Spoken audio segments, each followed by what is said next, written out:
जय हिंद दोस्तों, मैं ध्रुव कुमार आपको मिश्रा स्टडी ऑनलाइन क्लासेस में स्वागत करता हूँ। आज मैं एक नई वीडियो आपको मुख्यमंत्री के निर्वाचन, शपथ ग्रहण और कार्यकाल के बारे में लेकर के आया हूँ। मुझे विश्वास है कि यह वीडियो आपको बहुत अच्छा लगेगा। अब चले अपने विषय की ओर। जैसे मुख्यमंत्री, पहले हम चले कि राज्य का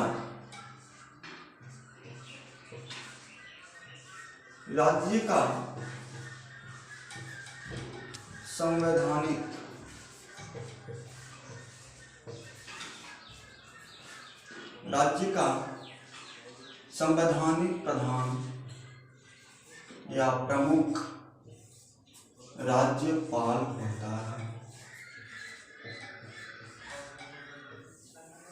राज्यपाल होता है, इसे हम नाम मात्र की भी कह सकते हैं।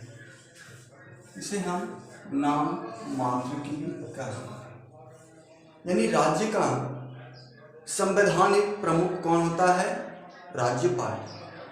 संविधान के अनुसार राज्य का संवैधानिक प्रधान कौन होता है? राज्यपाल। और राज्य का नाम मात्र का प्रधान कौन है? राज्यपाल। लेकिन दूसरी बात कि राज्य का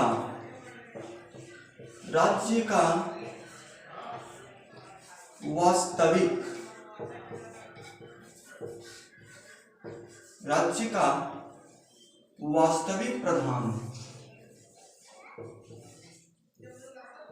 मुख्यमंत्री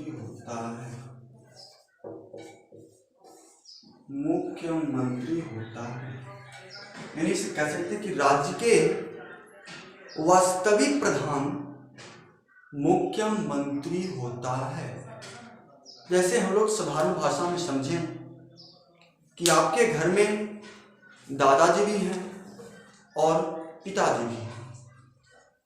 दादाजी बुजुर्ग हो चुके हैं, चलने फिरने में असमर्थ हैं, और हम मुखिया उन्हीं को न कहेंगे कि जो हमारे घर के पूरे कार्यभार को संभालता है। अगर कोई व्यक्ति पूछे कि आपके घर के मुखिया कौन है, आप बेहिचक बोलिएगा कि मेरे घर के मुखिया मेरे दादाजी हैं। मेरे घर के मुखिया मेरे दादाजी हैं। लेकिन सारे कार्यभार कौन करते हैं? मेरे पिताजी निर्वहन करते हैं। मेरे घर की पूरी खर्च, मेरी पढ़ाई की पूरी खर्च कौन करते हैं? मेरे पिताजी करते हैं। अर्थात मेरे दादाजी नाम मात्र के मेरे घर के मुखिया हैं, लेकिन मेरे घर के वास्तविक मुखिया मेरे पिताजी हैं। उसी तरीका से यहाँ समझना है कि राज्य के नाम मात्र का प्रधान या मुखिया कौन है? राज्यपाल है। और राज्य का संवैधानिक प्रधान कौन है? राज्यपाल है, नाम मात्र का, दिखावे का।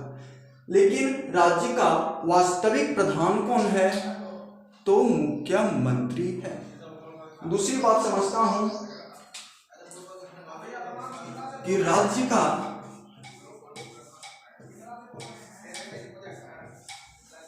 मुखिया कौन है? राज्यपाल है। राज्य का मुखिया कौन है? राज्यपाल है। लेकिन सरकार का मुखिया, राज्य की सरकार का मुखिया कौन है? मुखिया कौन है? तो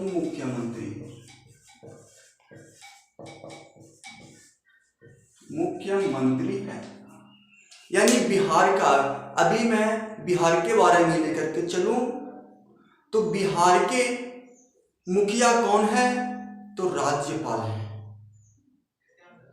लेकिन अभी बिहार सरकार के मुखिया कौन है? तो मुख्यमंत्री है। आ रही है बात समझ में? इसे नोट्स कर लें, उसके बाद मैं इसे इरेज कर दूंगा और अगले पॉइंट पे चलेंगे।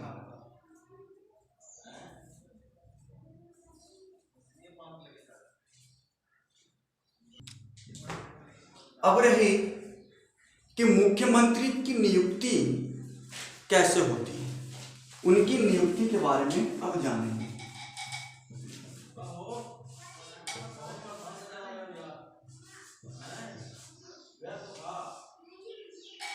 नियुक्ति कैसे होती है, हमें समझना होगा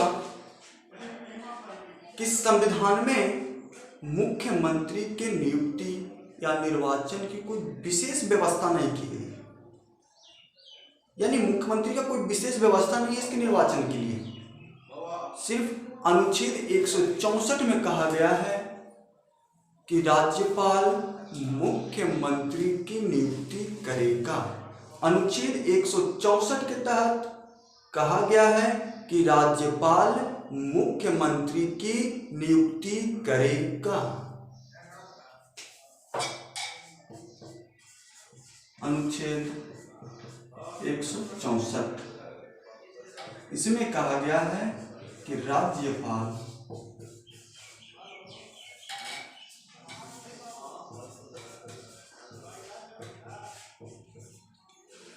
मुख्यमंत्री की नियुक्ति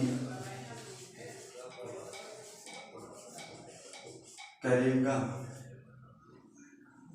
यानी अनुच्छेद 164 के तहत राज्यपाल मुख्यमंत्री की नियुक्ति करेगा और इसी में मुख्यमंत्री के सलाह पर अन्य मंत्रियों की नियुक्ति करेगा।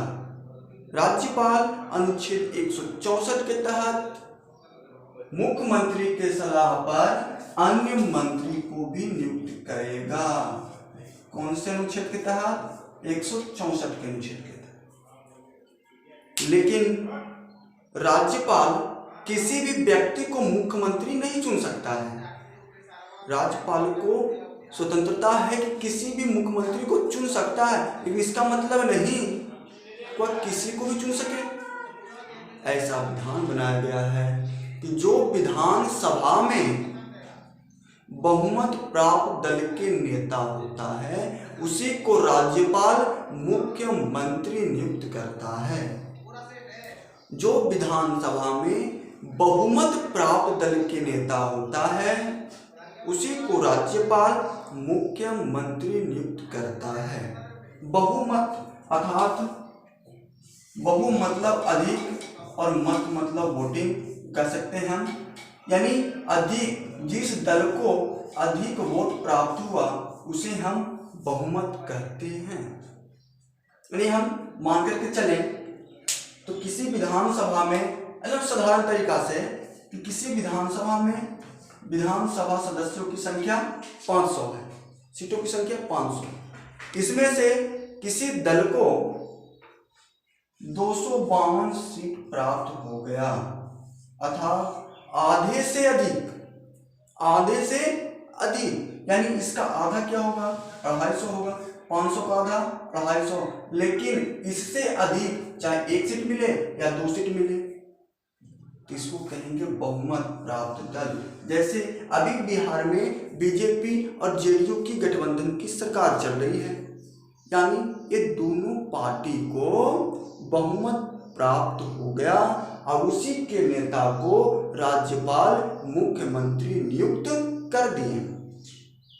यानी हमें याद रखना है अनुच्छेद 164 के तहत राज्यपाल मुख्यमंत्री की नियुक्ति करता है, लेकिन वैसे मुख्यमंत्री की नियुक्ति करेगा किसी दूसरे को नहीं। जो विधानसभा में बहुमत प्राप्त दल के नेता होगा उसी को वह मुख्यमंत्री नियुक्त करेगा। आई बात समझ में?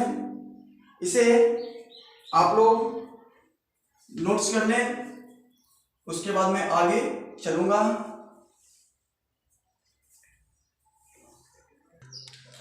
अब हम देखेंगे कि क्या मुख्यमंत्री बनने के लिए हमें पहले ही बहुमत सिद्ध करना होगा।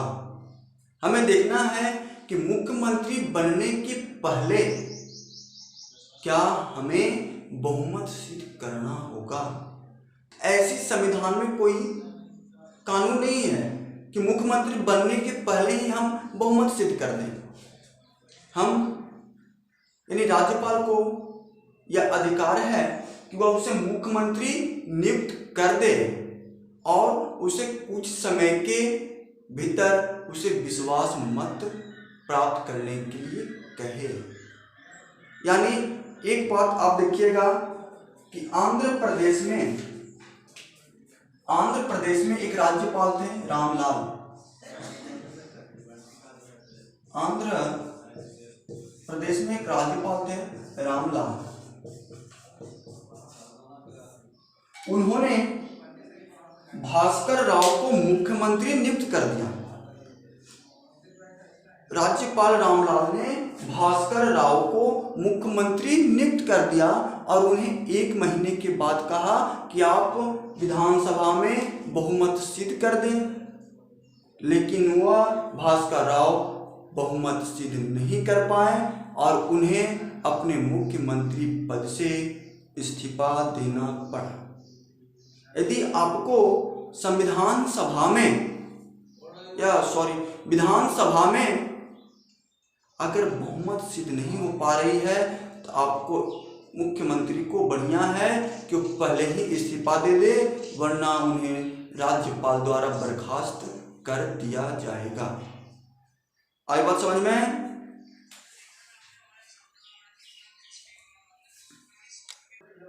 अब हम देखें कि मुख्यमंत्री को 2 तरीका से शपथ ग्रहण करवाई जाती है।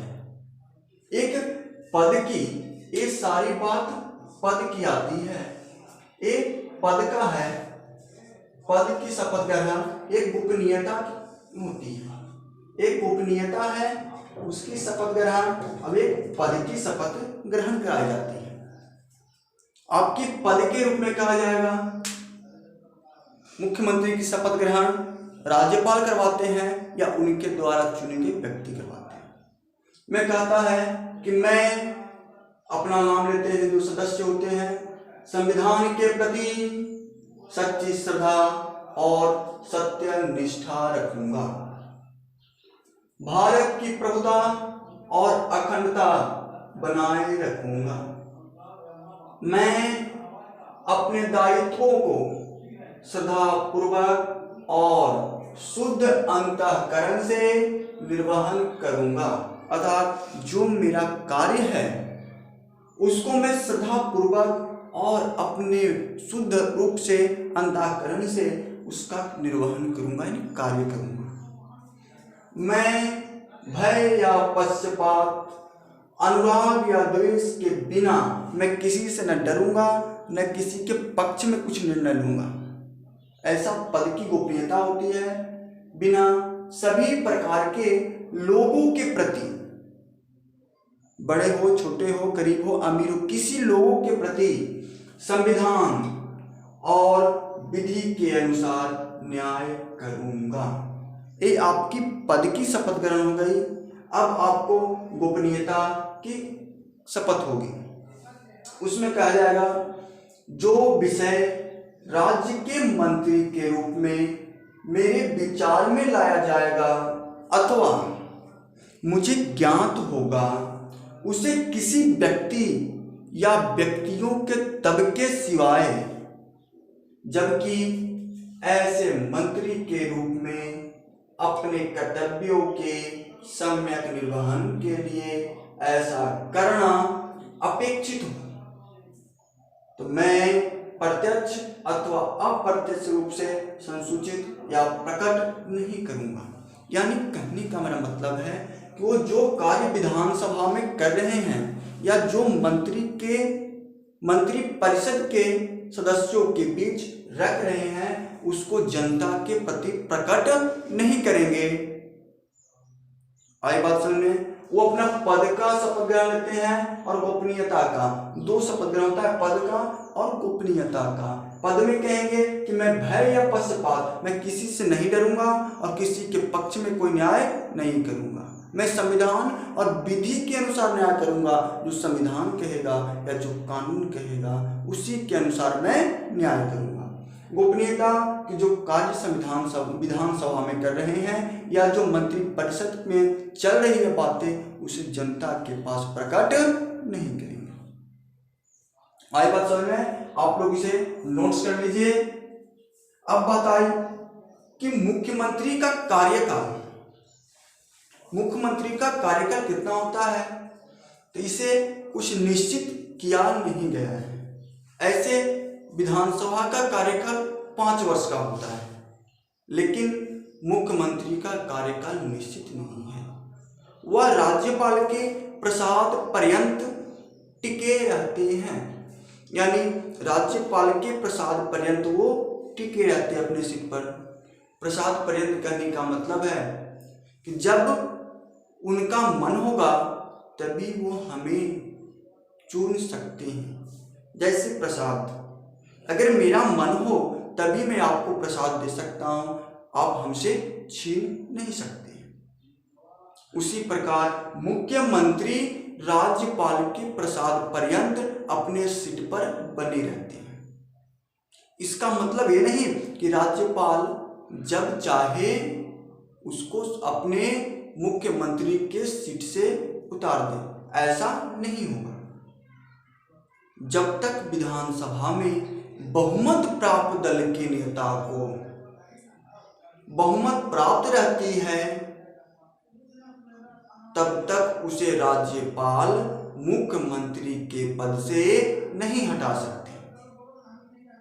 यानी आप साधारण भाषा में समझे कि जब माननीय नीतीश कुमार को विधानसभा में बहुमत प्राप्त रहेगी, तब तक उन्हें राज्यपाल महोदय नहीं हटा सकते। आई बात समझ में? अगर वह विधानसभा में अपना विश्वास मत प्राप्त नहीं कर पाते हैं, तो मुख्यमंत्री का अपना दायित्व होता है कि वह मुख्यमंत्री के पद से इस्तीफा दे दें, नहीं तो राज्यपाल उन्हें बर्खास्त कर देते हैं। यानी 2 चीज की शपथ लेना होती है, किसी पद की, गोपनीयता की। इसे आप लोग नोट्स कर लें। अब हम चलेंगे कि मुख्यमंत्री के कार्य एवं शक्तियां क्या है, वो कौन कौन सी कार्य करती हैं। हम कुछ मुख्य बिंदु को लेकर के यहाँ आए हैं जो आपको ऑब्जेक्टिव क्वेश्चन में काम देगा। पहला, मुख्यमंत्री को मंत्री परिषद के संबंध में क्या कार्य है। मंत्री परिषद के संबंध में फोकस रखिएगा आप लोग। राज्यपाल उन्हीं लोगों को मंत्री नियुक्त करेगा जिनकी सिफारिश मुख्यमंत्री करता है, जिसकी सिफारिश मुख्यमंत्री करता है। यानी उन्हीं लोगों को राज्यपाल मंत्री नियुक्त करेगा जिसे मुख्यमंत्री ने राज्यपाल को कहा हो कि यह शिक्षा विभाग फलाने आदमी को दे दो, उस जल विभाग उस फलाने आदमी को दे दो। इनके सिफारिश पर राज्यपाल अनुच्छेद 164 के तहत मंत्रियों को नियुक्त करते हैं। किनकी सिफारिश पर? मुख्यमंत्री की सिफारिश पर। कौन सी अनुच्छेद से? अनुच्छेद 164 के तहत। अब देखेंगे आगे, वह मंत्रियों के विभागों का वितरण एवं फेरबदल करता है। यानी मुख्यमंत्री मंत्रियों को विभाग बांटता है। कौन से विभाग कौन से मंत्री को, कौन से विभाग कौन से मंत्री को, शिक्षा विभाग कौन से मंत्री को दूं, विद्युत विभाग कौन से मंत्री को दूं, और उन्हें आपस में बांट भी सकता है, फिर बदल भी कर सकता है। जो पहले शिक्षा मंत्री थे उन्हें जल विभाग दिया जाएगा। बात आ रही समझ में? अगला, वह अपने कार्य से त्याग पत्र देकर मंत्री परिषद को भंग कर सकता है। यानी सरकार का मुखिया कौन है? तो मुख्यमंत्री। मुख्यमंत्री जो है, अगर वो अपने पद से त्याग पत्र दे देता है तो पूरी मंत्री परिषद भंग हो जाएगी, पूरा मंत्री परिषद भंग यानी खत्म हो जाएगी। यानी अगर मुख्यमंत्री अपने पद से त्याग पत्र दे देता है तो पूरी मंत्री परिषद क्या हो जाएगा, भंग हो जाएगा। अब चलेंगे राज्यपाल के संबंध में। अब राज्यपाल के बारे में उसका क्या संबंध है, राज्यपाल से क्या संबंध है? जो राज्य में कार्य चल रही है, जो राज्य में प्रशासन कार्य चल रहा है, शांति है, अशांति है, कैसी कार्य चल रही है, जिस विषय पर विधानसभा में कार्य चल रही है, यानी शिक्षा विभाग पर कुछ कानून बनाने के लिए राज्य सरकार विधानसभा में कार्य कर रही है, तो उसे आपको राज्यपाल को सूचित करना होगा। या राज्यपाल अगर आपसे पूछ रहा है, किनसे, मुख्यमंत्री से पूछ रहा है कि विधानसभा में किस विषय पर बात चल रही है, तो आपको उन्हें सूचित करना होगा कि इस शिक्षा विभाग पर कार्य चल रही है ना, ये आपको देखना होगा। दूसरी बात कि वह राज्य के महाधिवक्ता, राज्य लोक सेवा आयोग के अध्यक्ष एवं सदस्य के और राज्य निर्वाचन आयुक्त की नियुक्ति के संबंध में राज्यपाल को परामर्श देता है। अर्थात अगर राज्य के महाधिवक्ता, जिस प्रकार से हम लोग केंद्र सरकार में महान्यायवादी होता है, उसी प्रक्रिया से यहाँ भी राज्य का महाधिवक्ता होता है। अगर महाधिवक्ता को चुनना है तो राज्यपाल भी परामर्श देता है मुख्यमंत्री, उस व्यक्ति को आप महाधिवक्ता चुन सकते हैं। राज्य लोक सेवा आयोग के अध्यक्ष एवं सदस्यों को चुनने के लिए मुख्यमंत्री राज्यपाल को परामर्श देता है कि आप उन व्यक्ति को अध्यक्ष चुनिए, उस व्यक्ति को सदस्य चुनिए, ऐसी बात है। राज्य निर्वाचन आयुक्त के नियुक्ति के संबंध में कैसे, कौन सा व्यक्ति नियुक्त होगा निर्वाचन आयोग का, ऐसी देती है सलाह। आप लोग इसे नोट्स कीजिएगा, उसके बाद मैं इसे इरेज करूंगा।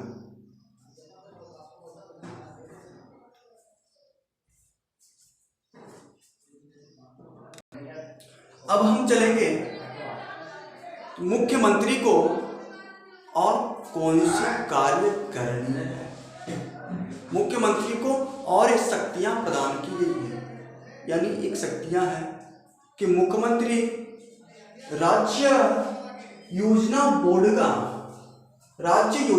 का अध्यक्ष होता है। मुख्यमंत्री सरकार का मुख्य प्रवक्ता होता है। मुख्यमंत्री सरकार का मुख्य प्रवक्ता होता है। इसका एक और मुख्य कार्य है, वह राज्य के कुछ जगहों पर जाकर के और कुछ वर्गों से मिलता जुलता है और उनकी दुखी बातों को या उनकी कमियों को पत्र पा करके उसे दूर करता है। यानी मुख्यमंत्री का एक कार्य है कि वह कुछ विशेष वर्गों से जाकर के मिले या अन्य लोगों से जाकर के मिल करके उनकी समस्याओं का हल करे। आ रही बात समझ में? ये उनकी अन्य शक्तियां थी। अब रही बात कि इनसे संबंधित कुछ अनुच्छेद है जो मैं लिख रहा हूं, आप लोग इसे समझिएगा। पहली बात रही अनुच्छेद 163। अनुच्छेद 163 में कहा गया है कि अगर राज्यपाल कुछ कार्य करे राज्य के प्रति, कुछ राज्य के प्रति कार्य करे,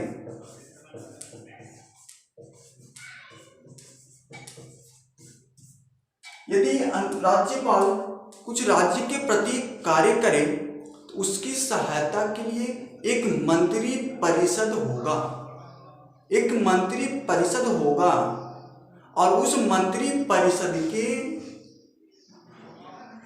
मुख्य प्रधान कौन होगा? तो मुख्यमंत्री होगा। यानी मंत्री परिषद का प्रधान कौन होगा? मुख्यमंत्री होगा।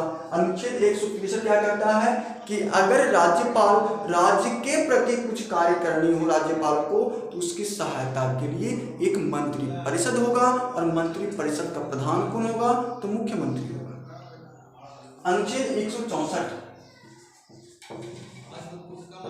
अनुच्छेद 164, इसमें राज्यपाल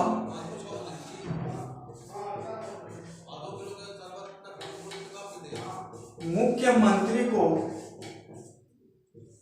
नियुक्त करता है और अन्य मंत्री को भी नियुक्त करता है अनुच्छेद 164 के तहत। अनुच्छेद 164 में राज्यपाल मुख्यमंत्री की नियुक्ति करता है और मुख्यमंत्री के सलाह पर अन्य मंत्रियों को भी नियुक्त करता है। अनुच्छेद 165 में कहा गया है, इसमें महाधिवक्ता की नियुक्ति दी गई है, महाधिवक्ता की नियुक्ति। अनुच्छेद 165 में महाधिवक्ता की नियुक्ति दी गई है। उसकी नियुक्ति कैसे होगी महाधिवक्ता की, इसकी बात दी गई है। अनुच्छेद 164 में के अंदर एक बात और थी कि मंत्री जो होते हैं वह राज्यपाल के प्रसाद पर्यंत होते हैं, अर्थात अगर राज्यपाल का और मुख्यमंत्री का मन होगा कि हम इसे मंत्री बनाएं तभी वो आपको मंत्री बना सकते हैं, यानी प्रसाद पर्यंत हैं किनकी, राज्यपाल की। यदि मुख्यमंत्री अपने पद से इस्तीफा दे देता है या त्याग पत्र दे देता है तो पूरी मंत्री परिषद भंग हो जाएगी। अब रही बात अनुच्छेद 166,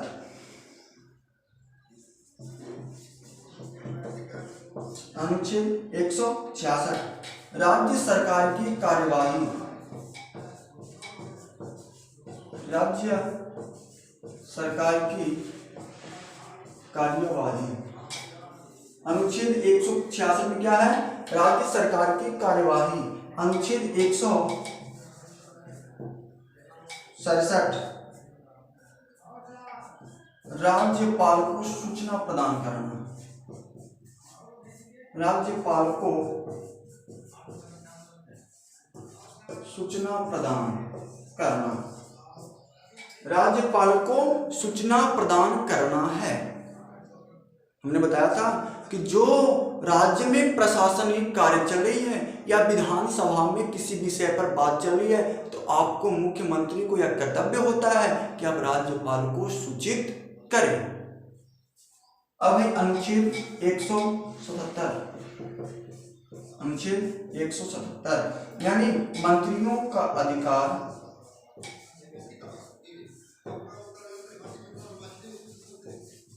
मंत्रियों का अधिकार सदनों का सम्मान करते हैं।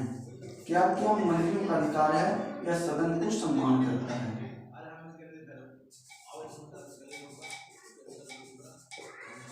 सम्मान करता है, यानी हमें याद रखना है कि मुख्यमंत्री की नियुक्ति किस अनुच्छेद से होती है, अनुच्छेद 164। अन्य मंत्रियों की नियुक्ति कौन से अनुच्छेद से होती है, अनुच्छेद 164। राज्यपाल को अगर कोई कार्य करनी हो तो उसकी सहायता के लिए मंत्री परिषद होती है, कौन से अनुच्छेद के तहत, अनुच्छेद 163। और उस मंत्री परिषद के अध्यक्ष या मुखिया कौन होते हैं, तो मुख्यमंत्री होते हैं, अनुच्छेद 163। अनुच्छेद 166 में राज्य सरकार की कार्यवाही, अनुच्छेद 165 में महाधिवक्ता की नियुक्ति, 167 में राज्यपाल को सूचना प्रदान करना कि आपके राज्य में कैसी प्रशासनिक कार्य चल रही है। अनुच्छेद 177 मंत्रियों को अधिकार कि सदनों को सम्मान करता है, कितने अधिकार मंत्रियों को है या सदन को सम्मान करता है। मुझे विश्वास है कि यह वीडियो आपको जरूर पसंद आई होगी, या आपको एग्जाम में भी बहुत काम आएगा। अगर आपको यह वीडियो पसंद आए तो लाइक, कमेंट्स और सब्सक्राइब एंड शेयर करना ना भूलें। जय हिंद, जय भारत, वंदे मातरम।